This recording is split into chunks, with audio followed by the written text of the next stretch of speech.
Hello दोस्तों, आप सबों का हमारे इस वीडियो में स्वागत है। चलिए आज हम लोग डिस्कस करेंगे एक वैकेंसी आया हुआ है जिसके बारे में नवोदय विद्यालय समिति में। देखिए, रिक्वायरमेंट ड्राइव 2021 टू 2022। तो किस किस पोस्ट के लिए उसको देखते हैं। पहले तो requirement of assistant commissioner, admin and female staff nurse, assistant section officer, adult assistant, junior translator officer, junior engineer, stenographer, computer operator, catering assistant, junior secretariat assistant, junior secretariat assistant, electrician come plumber, lab attendant, mess helper and multitasking staff के लिए जो जो vacancies आया हुआ है वो नवोदय विद्यालय समिति henceforth mentioned as the NVS is an autonomous organization under the Ministry of Education, Department of School Education and Literacy, Government of India। ये गवर्नमेंट ऑफ इंडिया की तरफ से जो नवोदय विद्यालय चलाया जाता है उसमें वैकेंसीज आया है बहुत सारे पोस्ट के लिए। तो अब अगर आप लोग सारे एलिजिबल हैं तो फिर उसके लिए आप अप्लाई कर सकते हैं। तो देखिए पोस्ट नेम तो मैंने बता दिए पोस्ट नेम के लिए। अब देखिए असिस्टेंट कमिश्नर के पोस्ट के लिए कितना डिटेल दिया हुआ है, क्या क्या। जनरल के लिए 3 पोस्ट, EWS के लिए नहीं, OBC के लिए 1 पोस्ट, SC ST के लिए 1 पोस्ट, टोटल 5 पोस्ट है। तो अगर आप लोग हैं तो एलिजिबल हैं तो फिर इसमें कर सकते हैं।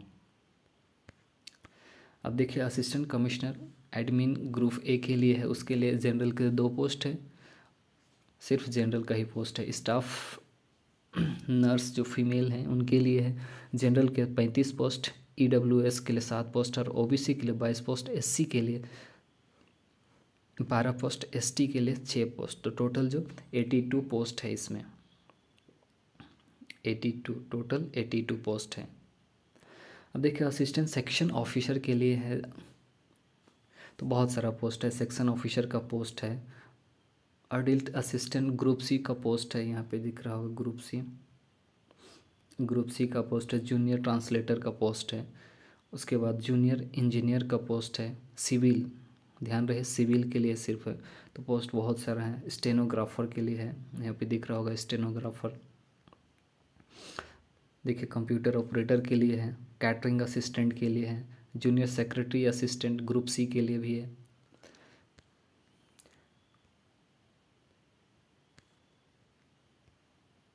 यहाँ पे दिख रहा होगा इलेक्ट्रिशियन कम प्लम्बर के लिए है, लैब अटेंडेंट के लिए है, इलेक्ट्रिशियन कम प्लम्बर के लिए जो ITI की हैं उसके लिए है। और इसमें तो पोस्ट बहुत सारा, टोटल 273 पोस्ट है लैब अटेंडेंट का। उसके बाद देखिए लैब अटेंडेंट का ये टोटल है 142 पोस्ट। तो मेस हेल्पर के लिए पोस्ट है, मल्टीटास्किंग स्टाफ के लिए पोस्ट है। तो इस तरह से बहुत सारा पोस्ट है। अब देखिए पोस्ट एलिजिबल क्राइटेरिया क्या होना चाहिए, आपको पे स्केल क्या मिलेगा इसमें। फॉर असिस्टेंट कमिश्नर के लिए देखिए पे स्केल यहाँ पे दिया है। मैक्सिमम एज अप टू कितना होना चाहिए, 45 ईयर्स, 78,800 से लेके 2,92,100। तो इस तरह से सबका दिया हुआ है। फॉर असिस्टेंट कमिश्नर उसके लिए अलग से पे स्केल सारा इसमें मेंशन कर दिया गया है। चलिए सब तो बात की बात है। अब देखिए अब इसमें क्वालिफ़िकेशन क्या होना चाहिए। क्वालिफ़िकेशन की बात, क्वालिफ़िकेशन जूनियर ट्रांसलेटर ऑफिसर के लिए है जो 6 पोस्ट है, उसमें कम से कम master degree of recognised university in Hindi with English as compulsory और activity subject as the medium of examination at the degree level. ये होना चाहिए आपके पास, कम से कम मास्टर डिग्री होना चाहिए। जूनियर इंजीनियर के लिए क्या होना चाहिए, जूनियर इंजीनियर की डिग्री इन सिविल और 3 year diploma in civil engineering में होना चाहिए, तभी आप इसके लिए एलिजिबल होंगे। स्टेनोग्राफर के लिए देखिए स्टेनोग्राफर के लिए क्या होना है, सीनियर सेकेंडरी स्कूल सर्टिफिकेट, मतलब 12th का सर्टिफिकेट होना चाहिए आपका।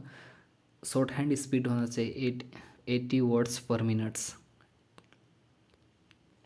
तो कंप्यूटर ऑपरेटर के लिए होना चाहिए, कंप्यूटर ऑपरेटर डिग्री होना चाहिए, कम से कम डिग्री होना चाहिए। अब skill in word processing and data entry with 1 year computer diploma from one recognise institute. तो आपके पास स्किल होना चाहिए प्रोसेसिंग एंड डाटा, कम से कम स्किल 1 ईयर का एक्सपीरियंस होना चाहिए, तभी आप इसके लिए क्वालिफाई कर पाएंगे। अब देखिए कैटरिंग के लिए कम से कम 10th पास होना चाहिए और 3 ईयर डिप्लोमा इन कैटरिंग और equivalent from the institute recognise ministry of tourism government of India. कम से कम क्या होना चाहिए आपके पास 10th पास, उसके बाद 3 ईयर्स डिप्लोमा कैटरिंग में होना चाहिए, तब आप एलिजिबल हैं। अब नेक्स्ट देखिए यहाँ पे दिख रहा है, फिर इसके बाद यहाँ पे देखिए जूनियर सेक्रेटरी असिस्टेंट के लिए, जूनियर सेक्रेटरी असिस्टेंट के लिए यहाँ आपके पास सीनियर सेकेंडरी मतलब 12 पास होना चाहिए, 25 वर्ड्स पर मिनट टाइपिंग, हिंदी टाइपिंग होना चाहिए और इंग्लिश होना चाहिए। और उसी तरह से जूनियर सेक्रेटरी असिस्टेंट, इसमें भी कम से कम 12 पास होना चाहिए और टाइपिंग होना चाहिए। इलेक्ट्रिशियन कम प्लम्बर इसके लिए 10th पास होना चाहिए और ITI सर्टिफिकेट होना चाहिए ट्रेड इलेक्ट्रिशियन और वायरमैन में, या तो फिर plumber from a recognise institute, या तो फिर इलेक्ट्रिशियन का सर्टिफिकेट होना चाहिए, या तो फिर वायरमैन का सर्टिफिकेट होना चाहिए, या तो फिर प्लम्बर का सर्टिफिकेट होना चाहिए, और at least 2 years of work experience, और 2 साल का वर्क एक्सपीरियंस होना चाहिए, तब आप इस पोस्ट के लिए एलिजिबल हो पाएंगे। अब देखिए यहाँ पे लैब अटेंडेंट के लिए कम से कम 10th पास होना चाहिए, डिप्लोमा इन लेबोरेटरी टेक्निक होना चाहिए, तब आप एलिजिबल हैं। अगर वो भी नहीं है तो आप 12 पास होना चाहिए विथ स्ट्रीम ऑफ साइंस से, तब आप इसके लिए एलिजिबल हो पाएंगे। अब उसके बाद मेस हेल्पर, देखिए मेस हेल्पर में क्या है, कम से कम 10th पास आउट होना चाहिए, 2 ईयर्स ऑफ एक्सपीरियंस, कम से कम 2 साल का एक्सपीरियंस होना चाहिए, तभी जाके आप इसमें एलिजिबल हो पाएंगे। अब इसमें कैटेगरी वाइज जो एज रिलैक्सेशन दिया है, age relaxation SC and ST के लिए 5 ईयर्स, OBC के लिए 3 ईयर्स, और बाकी सब के लिए तो मेंशन है। चलिए अभी सब बात की बात नहीं है, अब आगे देखते हैं मोड ऑफ सिलेक्शन। चलिए मोड ऑफ सिलेक्शन क्या होने से, candidates will be shortlisted on the basis of their performance and computer based test, मतलब CBT एग्ज़ाम होगा, उसके आधार पर आपका बनेगा मेरिट लिस्ट, फिर उसके बाद इंटरव्यू देना पड़ेगा, उसके बाद ही आप इस पोस्ट के लिए कर पाएंगे। अब देखिए सिलेबस है इसमें, पोस्ट ऑफ असिस्टेंट सिलेबस वही, अब देख लीजिएगा सिलेबस वगैरह क्या है कैसे है। अब हम लोग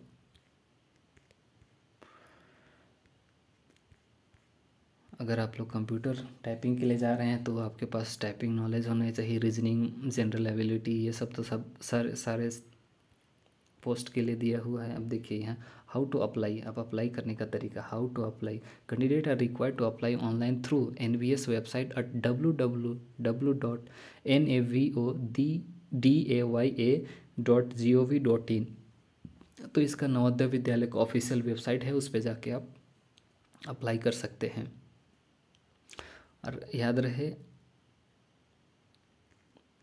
कि सही समय से अप्लाई करें, और अप्लाई करने के बाद जब फ़ी पेमेंट कीजिएगा तो तो उसके बारे में, तो जब आप असिस्टेंट कमिश्नर एडमिन के लिए कीजिएगा तो 1500 फीस लगेगा, फीमेल स्टाफ नर्स के लिए कीजिएगा तो 1200 फीस लगेगा, और असिस्टेंट सेक्शन ऑफिसर अडल्ट, और फिर जितना सारे ट्रांसलेटर हैं, या तो फिर इलेक्ट्रिशियन कम प्लम्बर हो, या तो फिर लैब अटेंडेंस, या तो लैब अटेंडेंस और मेस हेल्पर और मल्टीटास्किंग स्टाफ के लिए 750 लगेगा, और बाकी जितने भी पोस्ट हो रहे हैं उनके लिए 1000 लगेगा, तो आप अप्लाई कर सकते हैं। अब देखिए अब मेन चीज़ तो है कि डेट, अब डेट देखते हैं कब तक डेट है, इंपॉर्टेंट डेट्स। रजिस्ट्रेशन करने का जो डेट है स्टार्ट हो गया है 12/1/2022 से हो चुका है, और ये फरवरी के 10 फरवरी तक आप इसके लिए एलिजिबल हैं। और फ़ी डिपॉजिट करने का डेट है वो 12 से शुरू हो गया है, और क्लोजिंग करने का डेट है 2 10/2022 तक ही है। तो इतने सारे चीज़ थी जो ज़रूरी थी, उन सारी चीज़ों के बारे में हम लोग डिस्कस कर चुके हैं। तो चलिए आज के लिए बस इतने ही, फिर मिलते हैं कुछ और नए वीडियोज़ में। Thank you.